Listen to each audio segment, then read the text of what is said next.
మీ ద్వారా ఇప్పుడే మరి మా వాళ్ళు చెప్తారు ఏమని క్యాంప్ ఆఫీస్లో హరీష్ రావు ఉన్నాడని. ఆయనకు ఒకటే మాట చెప్తున్నా, నేను 15 ఆగస్టు లోపల 2 లక్షల రైతు రుణమాఫీ చేస్తా అన్నాడు. ఆయన నువ్వు చేయలేవన్నాడు, నేను చేస్తా అన్నా, ఆయన రాజీనామా చేస్తా అన్నాడు. ఇప్పుడు నేను చెప్తున్నా హరీష్ రావు గారు రాసి పెట్టుకో, కొమరవెల్లి మల్లన్న సాక్షిగా 15 ఆగస్టు లోపల ఈ రాష్ట్రంలో ఉన్న రైతులకందరికీ 2 లక్షల రూపాయల రుణమాఫీ చేసి ఈ తెలంగాణ రైతాంగాన్ని ఆదుకునే బాధ్యత నాది. ఈ సిద్దిపేటకు పట్టిన శని ఈ శనీశ్వరరావును పాతాళానికి తొక్కే బాధ్యత నాది. 15 ఆగస్టు నాడు ఈ దేశానికి స్వాతంత్రం వచ్చింది. 15 ఆగస్టు నాడు ఈ శనీశ్వరరావు నుంచి ఈ సిద్దిపేటకు కూడా స్వతంత్రం రాబోతుంది. 15 ఆగస్టు నాడు తెలంగాణ రైతాంగానికి రుణాల నుంచి విముక్తి కలిగి బ్యాంకుల నుంచి స్వతంత్రం రాబోతుంది. అవునా? కాసుకో హరీష్ రావు, కాసుకో. 15 ఆగస్టు వరకు నీ ఆటలు నీ పప్పులు సిద్దిపేట గడ్డ మీద. మళ్ళా వస్తా, సిద్దిపేటకు కొత్త ఎమ్మెల్యేను గెలిపిస్తా, నువ్వు రాసుకో. 15 ఆగస్టు నాడు మీడియా మిత్రులారా రాసుకోండి, రుణమాఫీ చేసి మళ్ళా ఇదే చౌరస్తాల పాత బస్టాండ్ల సమావేశాన్ని పెడతా. రైతులతో 1,00,000 మందితో ఇక్కడనే పెడతా. 2 లక్షల రుణమాఫీ చేసి 1,00,000 మందితో ఇదే చౌరస్తాల మళ్ళా సమావేశం పెడతా రైతు రుణమాఫీ చేసి. హరీష్ రావు రాజీనామా సిద్ధంగా రాసి పెట్టుకో.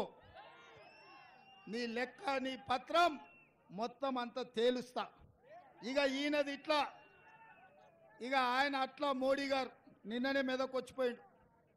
ఆయన పాపం రఘునందన్ రావు గారు రోజు కేసీఆర్ మాట్లాడే స్పీచ్ల కాగితం జిరాక్ తీసుకుపోయి ఆయనకి ఇచ్చినట్టున్నాడు.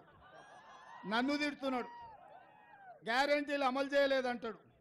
అయ్యా, వచ్చిన 100 రోజుల్లో 5 గ్యారంటీలు అమలు చేసి ఆడబిడ్డలకు ఆర్టీసీ బస్సులో ఉచిత ప్రయాణం ఇచ్చినాం, 500 రూపాయలకే సిలిండర్ ఇచ్చినాం, 200 యూనిట్లు ఉచిత కరెంట్ ఇచ్చినాం, 10 లక్షల రూపాయలు రాజీవ్ ఆరోగ్యశ్రీ అమలు చేసినాం, 4,50,000 ఇందిరమ్మ ఇండ్లు 22,500 కోట్లతోని అమలు చేసినాం, 3 నెలల్లో 30,000 ప్రభుత్వ ఉద్యోగాలు ఇచ్చినాం, బీసీల జనాభా లెక్క కట్టడానికి నిధులు ఇచ్చినాం.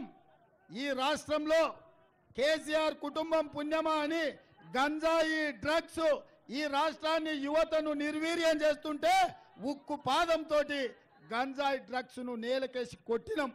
ఇన్ని మంచి పనులు చేస్తే పెద్ద మనిషిగా పెద్దన్నగా నరేంద్ర మోడీ పిల్లగాడు బాగానే చేస్తుండని అంటాడేమో అనుకున్నా. 13 ఏళ్ళు ముఖ్యమంత్రిగా 10 ఏళ్ళు ప్రధానమంత్రిగా చేసిన నరేంద్ర మోడీ ఈ తెలంగాణకు వచ్చి మనల్ని తిట్టిపోయిండు. ఆయన నేను అనుకున్నా బయ్యారం ఉక్కు కర్మాగారం ఇస్తాడేమని, ఇయ్యలే. రైల్వే కోచ్ ఫ్యాక్టరీ ఇస్తాడు అనుకున్నా, ఇయ్యలే.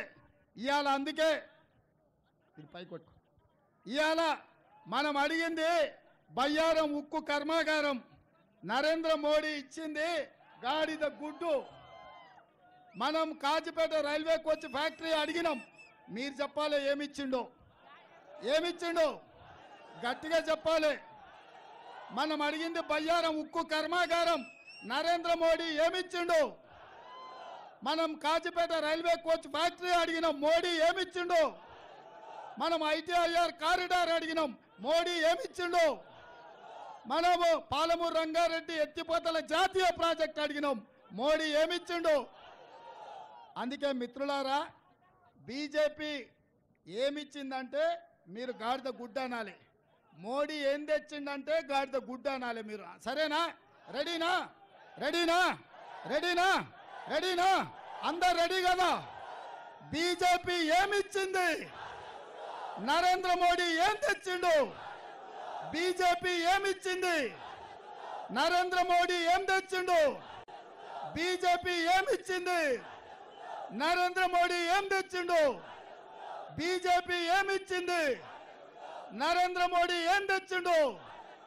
బీజేపీ ఏమిచ్చింది, నరేంద్ర మోడీ ఏం తెచ్చిండు. బీజేపీ ఏమిచ్చింది, నరేంద్ర మోడీ ఏం తెచ్చిండు. నరేంద్ర మోడీ ఏం తెచ్చిండు. నరేంద్ర మోడీ ఏం తెచ్చిండు? నరేంద్ర మోడీ ఏం తెచ్చిండు? నరేంద్ర మోడీ ఏం తెచ్చిండు? మరి గాడిద గుడ్డిచ్చినోనికి ఓటేస్తామా? కర్రు కాల్చి వాత పెడతామా? కర్రు కాల్చి వాత పెడతాం కదా, పక్కా కదా, పక్కా కదా, పక్కా కదా, పక్కా కదా. నేను మధుకు 1,00,000 అంట, మీరు పక్కా అనాలి. Okay, మధుకు 1,00,000 majority. 1,00,000 1,00,000 1,00,000 1,00,000 1,00,000 1,00,000 1,00,000 1,00,000 1,00,000 1,00,000 1,00,000 1,00,000 1,00,000 1,00,000 1,00,000 1,00,000